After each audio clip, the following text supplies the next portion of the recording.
আয় আল্লাহ, আমার ছোট ভাই নওশাদ আজ সে গরিবের জন্য, মানুষের জন্য, দেশের জন্য কথা বলে, তাকে আরো কামিয়াবি দেন, তার রাস্তাকে সহজ করে দেন, তার রাস্তার কাঁটাগুলোকে পরিষ্কার করে দেন। আল্লাহ 21শে জানুয়ারি সে ডেকেছে প্রোগ্রাম কলিকাতায়, কেন্দ্র সরকারের এই অত্যাচারের বিরুদ্ধে, মাদ্রাসা শিক্ষাকে বাঁচাবার পক্ষে এবং বিভিন্ন বিষয়ে নিত্য প্রয়োজনীয় জিনিসের দাম বাড়ছে কমাবার পক্ষে। আল্লাহ তাকে সাকসেসফুল করুন, কেন সে অসহায়ের জন্য, মানুষের জন্য, না ইনসাফের জন্য ডেকেছে, তাকে কামিয়াবি দিন আল্লাহ। তার প্রোগ্রামে যারা যাবে তাকে সুস্থ হবে, নিজামে সুস্থ হবে ফিরিয়ে আনবেন। কেউ মসজিদকে অ্যাটাক করছে, কেউ মাদ্রাসা ভেঙে দিতে চাইছে, কেউ আল্লাহর বিরুদ্ধে, কেউ নবীর বিরুদ্ধে, নানা রকম ভাবে সবার জন্য একটা টার্গেটের কেন্দ্রবিন্দু হয়েছে ইসলাম। আর ইসলামের বিরুদ্ধে বলতে পারলেই যেন সে একটা সমাজের কাছে, ইসলাম বিদ্বেষীদের কাছে একটা হিরো।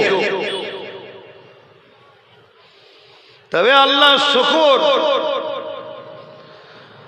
আমরা ফেমাস হয়েছি কারো বিরোধী করে নয়, নিজের দিন ও নিজের নেতার প্রশংসা আলোচনা করে আমরা ফেমাস হয়েছি। জোরে বলুন সুবহানাল্লাহ। আমাদেরকে ফেমাস হওয়ার জন্য কাউকে অন্য কারোর মুখোমুখি হতে হয়নি, অন্য কারো নিয়ে সমালোচনা আলোচনা করার প্রয়োজন হয়নি। তবে এই পৃথিবীতে এক শ্রেণীর মানুষ নিজেকে ফেমাস করতে গিয়েও সেই ইসলামেরই সাহারা দরকার হচ্ছে। হয়তো বিরোধী করছে, কিন্তু সাহারা ইসলামী হচ্ছে। এইরকম একটা জায়গায় আবার আমরা বেশ কিছু মানুষ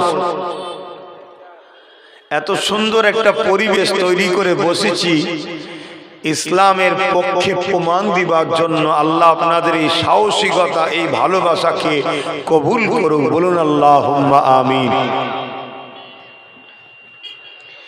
প্রতিটা দপ্তরে, প্রতিটা জায়গায়, প্রতিটা দেশে একটা টার্গেটমূলক কাজ হচ্ছে। কিছুদিন আগে দেখছিলাম দাড়ি রাখার জন্য পরীক্ষায় বসতে পারেনি। কিছুদিন আগে দেখছিলাম হিজাব পরার জন্য স্কুলে ঢুকতে পারেনি। কিছুদিন আগে দেখছিলাম দাড়ি থাকার জন্য প্রশাসনকে হ্যারেস হতে হয়েছে। এটা কন্টিনিউ যেন একটা চলে আসছে। তবে মনে রাখবেন, এত কিছু ডিস্টার্বের মধ্যে দিয়েও পুরো পৃথিবী জুড়ে সব থেকে দ্রুত মানুষ যে ধর্মের দিকে যাচ্ছে, যে ধর্মকে মানুষ অ্যাকসেপ্ট করছে, মন দিয়ে শুনবেন, এত বাধা। নামের আগে মোহাম্মদ থাকার জন্য চাকরির কাগজকে সাইড করে দেওয়া হয়।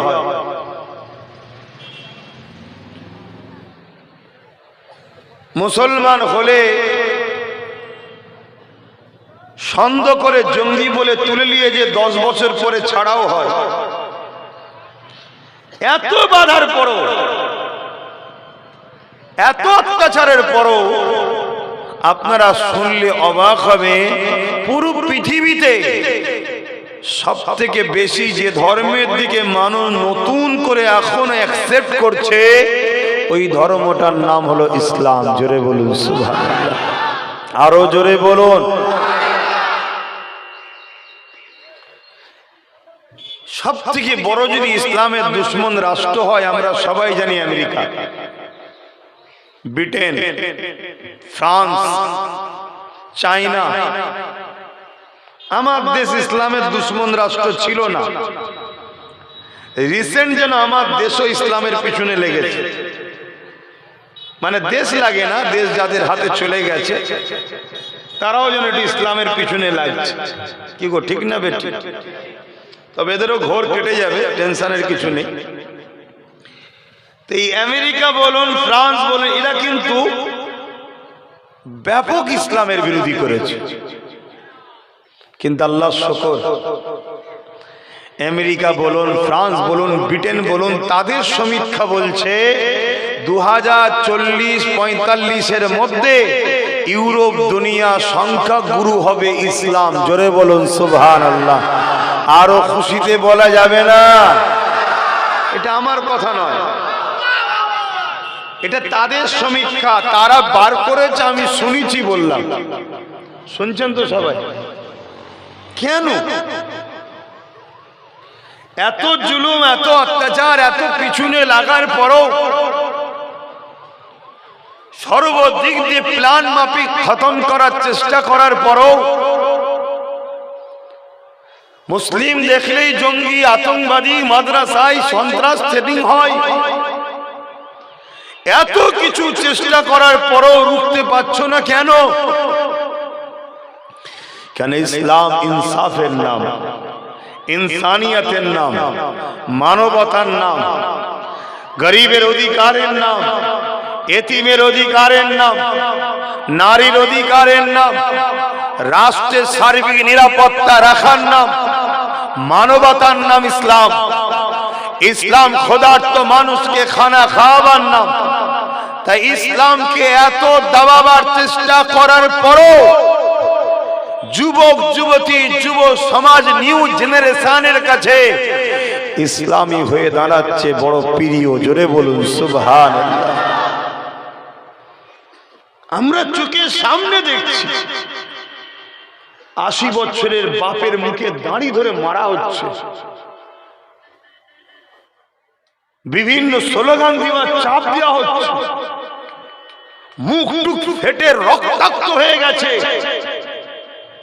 তারপরেও বলা হচ্ছে এই স্লোগান দাও, ইসলাম নয়। হায় হায় হায় হায়, কি এমন মজা আছে ইসলামে?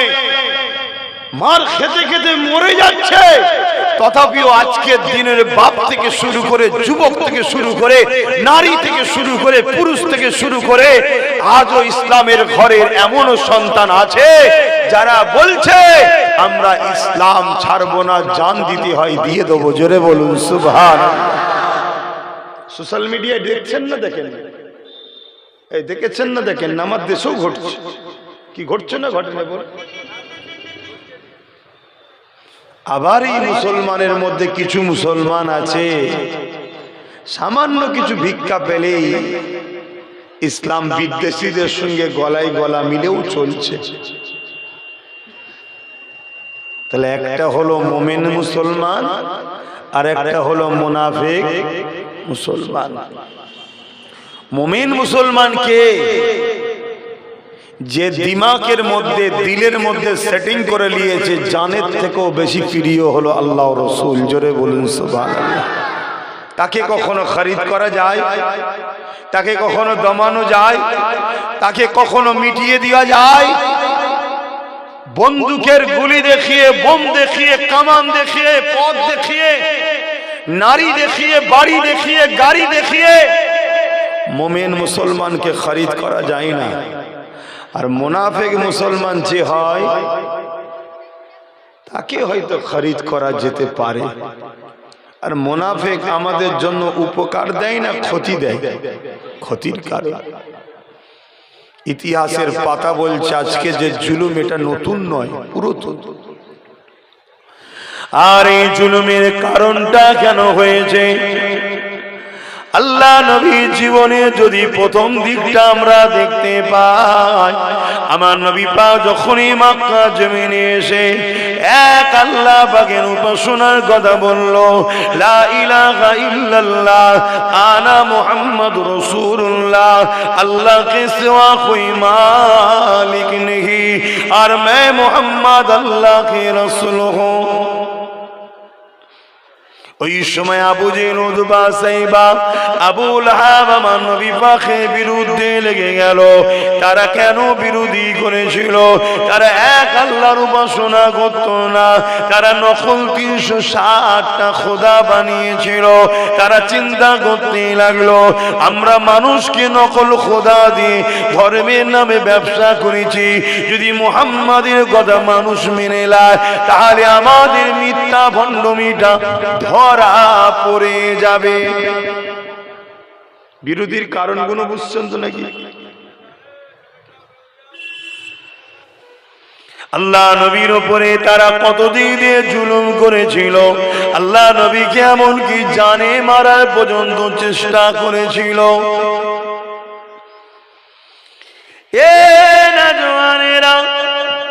আল্লাহ নবীকে আবু জেহেল বিভিন্ন দিক দিয়ে যখন রুখতে পারে না, আবু জেহেল যখন আমার নবী পাকের সঙ্গে আলোচনা করার জন্য মিটিং এ সেটিং করলো, আমার নবী পাককে বলতে লাগলো, এ মুহাম্মদ আসো, একসাথে আমরা দেশ চালাবো, অর্ধেক তোমাকে দিয়ে দেবো, অর্ধেক আমরা নেব, যদি বলো সুন্দরী নারীর সঙ্গে তোমার বিবাহ দেবো। আল্লাহ নবী বলেছিল, এ আবু জেহেল, আকাশের চাঁদ যদি এনে আমার হাতে দাও, পুরো পৃথিবী যদি আমার নামে লিখে দাও, তথাপিও তোমার কথা মানব না, কেননা মালিক হলো একজন, তিনি হলেন আল্লাহ পাক।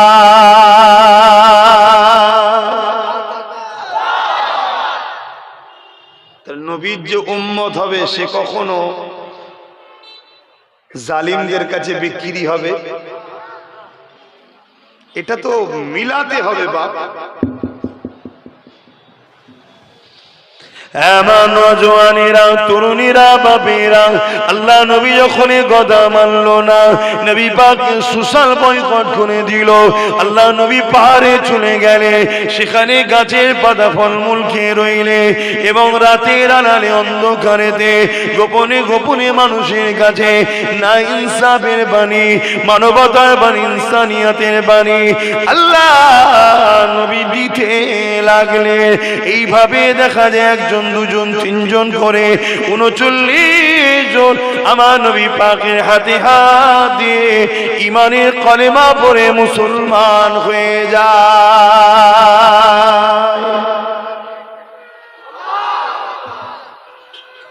আল্লাহু আকবার। আজকে আমরা সহজ ইসলাম পেয়েছি, তাই আমাদের ছেলেদের মসজিদে গুরুত্ব নেই, মাদ্রাসালে গুরুত্ব নেই, কোরআনলে গুরুত্ব নেই, ওয়াজের মাহফিলে গুরুত্ব নেই, উলামাদের উপরে গুরুত্ব নেই। আজকে সহজে ইসলাম পাওয়াতে আমাদেরই কওমের একটা বড় অংশ ছেলে, তাদের গুরুত্ব হলো দুনিয়ার জালিম অত্যাচারী নেতাদের গুরুত্ব বেশি। কেন? সহজে পেয়েছি আমরা। কিন্তু মনে রাখবে, আল মারউ মা মান আহাব্বা, দুনিয়ায় তুমি যাকে গুরুত্ব দেবে, যার সঙ্গে ভালোবাসা রাখবে, পরকালেও কিন্তু বাপ তার সঙ্গে থাকার স্বপ্নটা রেখো। নবীর হাদিস কি চেঞ্জ হবে? হ্যাঁ, দুনিয়াদারি করতে গেলে মুসলিম হোক অমুসলিম হোক, সমাজের যারা নেতৃত্ব একে অপরে মিশবে, সব ঠিক আছে, কিন্তু ইসলামের ওপরে গুরুত্ব নয়। কথা কিছু মাথায় শুনছে?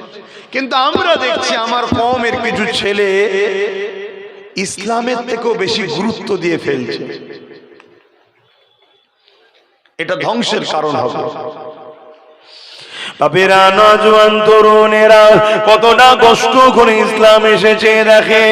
এ নওজোয়ানেরা, আমার নবী পাক যখন ইসলামের দাওয়াতটা দিল, আমার নবী পাকের হাতে হাত দিয়ে ঈমানের কালেমা পড়ে নিলেন হযরত আবু বকর সিদ্দিক। ওই সময় জালিমরা যখন জানতে পারলো আবু বকর সিদ্দিকের উপরে কত জুলুম অত্যাচার করেছিল, আমার নবী পাকের পাশে দাঁড়িয়ে হযরত আবু বকর সিদ্দিক যখন কাবা শরীফের পাশে দাঁড়িয়ে একত্ববাদের প্রচার করতে লেগেছে, মক্কা সন্ত্রাস আবু জেহেল বাহিনী, উতবা বাহিনীরা আমার নবী পাকের সাহাবী হযরত আবু বকরকে লক্ষ্য করে তীর এমন করে পাথর ছুঁড়ে ছুঁড়ে মারতে লাগলো। ওই পাথর যেখানে লাগে ফেটে গিয়ে দরদর করে রক্ত বেরোতে লাগলো। এত মারা মেরেছিল হযরত সিদ্দিক আকবর অজ্ঞান চৈতন্য হয়ে কাবার জমিনে পড়ে গেল। ওই দিন জালিমেরা আমার নবী পাককেও ছাড়েনি, আমার নবী পাককেও তারা মেরেছে।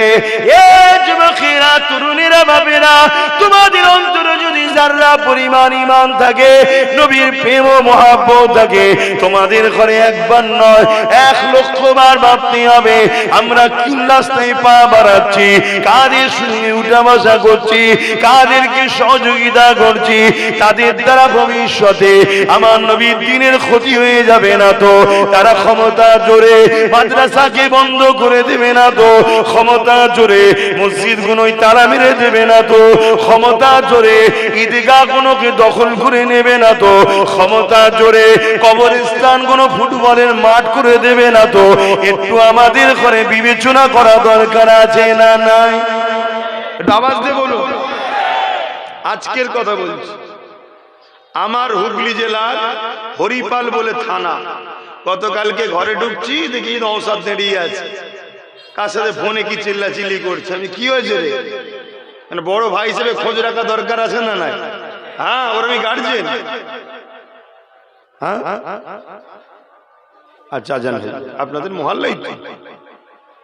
হ্যাঁ আচ্ছা আচ্ছা, আজান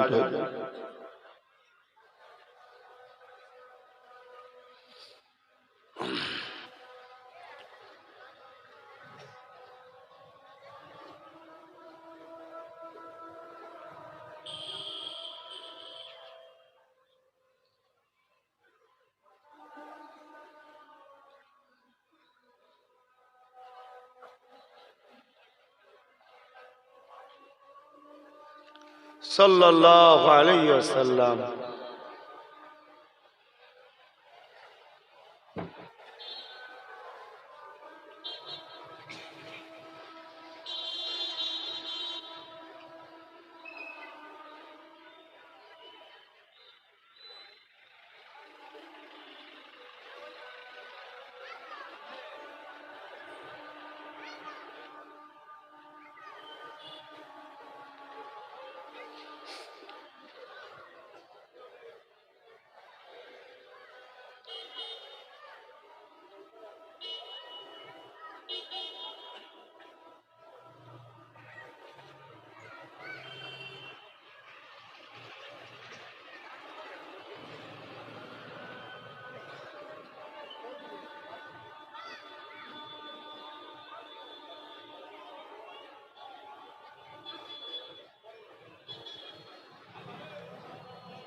দরুদ শরীফ আল্লাহুম্মা সাল্লি আলা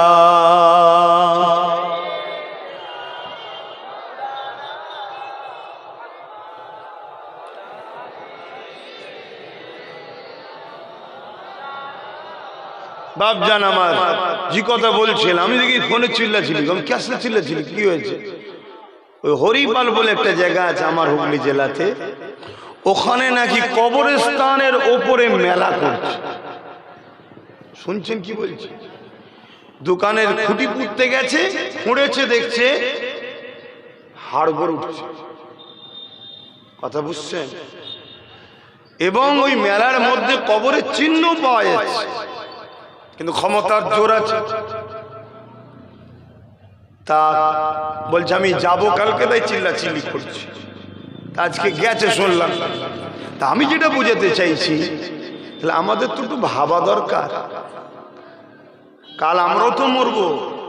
আমাদের কবরের উপরে যদি বক্স লাগিয়ে ধুমধাম আওয়াজ হয়, কি গো ভাল লাগবে? তোমার বিবেক কি বলছে? ভাল লাগবে কি? তাহলে যারা মুরব্বীরা, তোমাদের মাই মুরব্বীরা চলে গেছে, কবরস্থানগুলো কি করে বাঁচবে, এটাও ভাবা দরকার আছে না নাই? একটু ভাবো। আল্লাহ বাজার দিয়েছে, ছেড়ে দেয়নি, কেননা আমার নবী পাক অনেক কষ্ট করেছে। সাহাবা হুজুররা যখন আমার নবীকে নবী বলে, আল্লাহকে আল্লাহ বলে মেনে নিয়েছিল, মক্কা জালিম অত্যাচারী মুশরিকেরা, আবু জেহেল, উতবা, সাইবারা আমার নবী পাক সাহাবাদের উপরে কত জুলুম করেছে। এই নওজওয়ান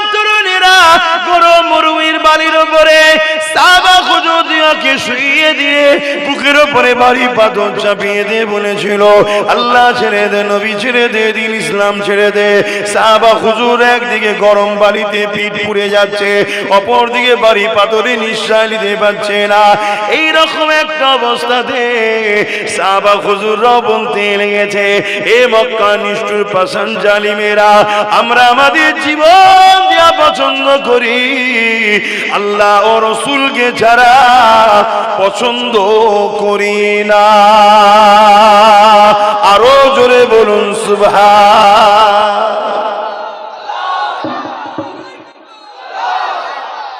এইটা তো আমাদেরও বলা দরকার নাকি, যে আমরা জীবন দেয়া পছন্দ করি, আল্লাহ রসুল ছাড়া পছন্দ করি না, তবেই তো ইমান নাকি। মুসলমান ঘরে জন্ম নিলেই মুসলমান? এ কি বাবা খালি সম্পত্তি নাকি? আল্লাহ নবী কি বলছেন, লা ইউমিনু আহাদুকুম হাত্তা আকুনা আহাব্বা ইলাইহি মিন ওয়ালিদিহি ওয়া ওয়ালাদিহি ওয়ান নাস আজমাইন।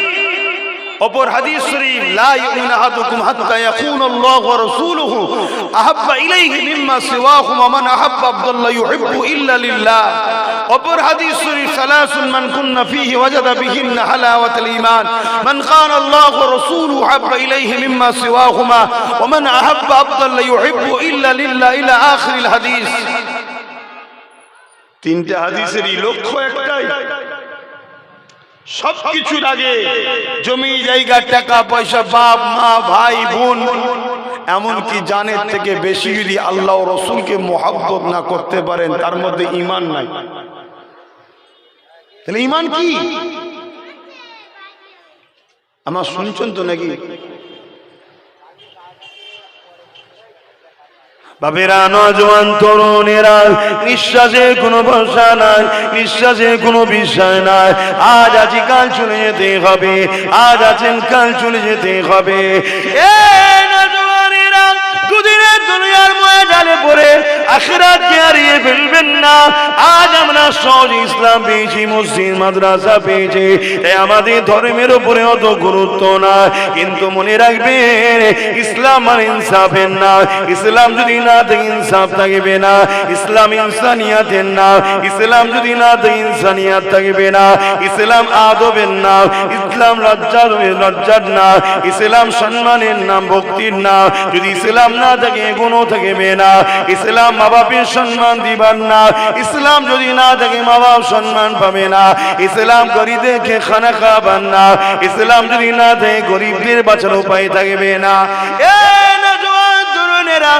আমার নবী পাখি প্রেমিকেরা তাই বলে দিয়ে যায়, আল্লাহ নবী সাহাবা হুজুরা ইসলামের জন্য অনেক কষ্ট করেছে গো। আমার নবী পাকের সাহাবারা আল্লাহর পক্ষে, নবীর পক্ষে দাঁড়াবার জন্য অনেক জুলুম অত্যাচার হয়েছে, সহ্য করতে হয়েছে। তারা নিজেদের জান পর্যন্ত দিয়ে দিয়েছে, ইসলামকে বুকে করে ধরে রেখেছে। হাদিসের মধ্যে পাওয়া যায়, আল্লাহ নবীর একজন সাহাবী ছিলেন হযরত খুবাইব রাদিয়াল্লাহু তাআলা। এমন করে তিনাকে খ্রিস্টানেরা বন্দী করে এবং তিনার সঙ্গে আরো কেউ সাহাবা হুজুররা ছিল।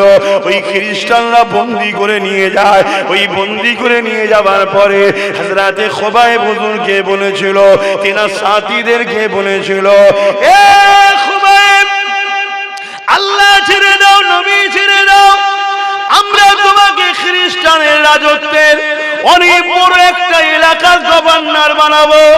এ খুবাইব, তোমার সঙ্গে আমাদের সুন্দরী নারীর বিবাহ দিয়ে দেবো। এ খাব্বাব রে, তুমি খুবাইব রে, আল্লাহ ও নবীকে ছেড়ে দাও। হযরত খুবাইব হুজুর বলেছিলেন, আমি সব ছাড়তে রাজি আছি, আল্লাহ ও নবীকে ছাড়তে রাজি নয়।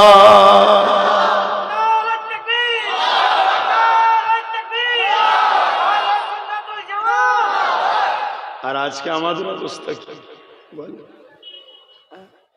আমাদের অবস্থা কি? সবার দিন সমান যায়নি, এটা মনে রাখবেন। এই পৃথিবীতে কোনো জিনিস চিরস্থায়ী নয়, সব যাবে। কিন্তু আল্লাহকে ধরে রাখো, নবীকে ধরে রাখো। দুনিয়ায় হাজারো ষড়যন্ত্র চলছে, যেমন করে হোক উম্মতে মুহাম্মাদিকে আল্লাহ রসুল থেকে সরাবো।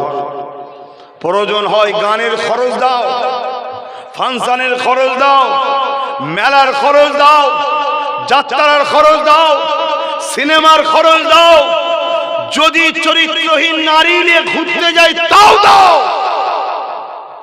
এদেরকে আল্লাহ রসুল থেকে যেমন করে সরাও। কেন? কেন যতদিন আমরা আল্লাহ রসুলের সঙ্গে জুড়ে থাকবো ততদিন এরা আমাদেরকে গোলাম বানাতে পারবে না।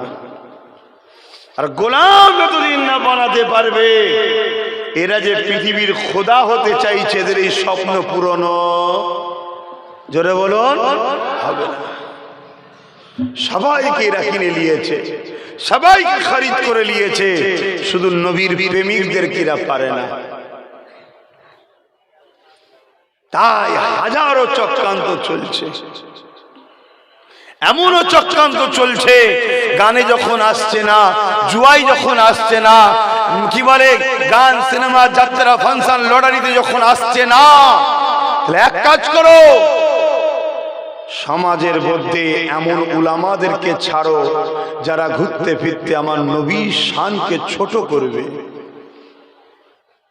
আলোচনার মধ্যেই নবীকে ছোট করে করে শোনাবে। কেন? নবীর বিরুদ্ধে কথা হবে, চুপ থাকলেই ঈমান চলে যাবে। শুনছেন তো নাকি? ঈমান কাকে বলে সেটাই তো বুঝতে পেরেছি কি আমি জানি না, বুঝতে পেরেছেন তো নাকি? নবীর বিরুদ্ধে কোন জায়গায় কথা হচ্ছে, আপনি শুনে চুপ ছিলেন, আপনার ঈমান চলে যাবে। আপনাকে শুনে প্রতিবাদ করতে হবে। হুজুর আমি প্রতিবাদ করতে গেলে মার খাবো, আর খেতে হবে, এটা তো প্রেম।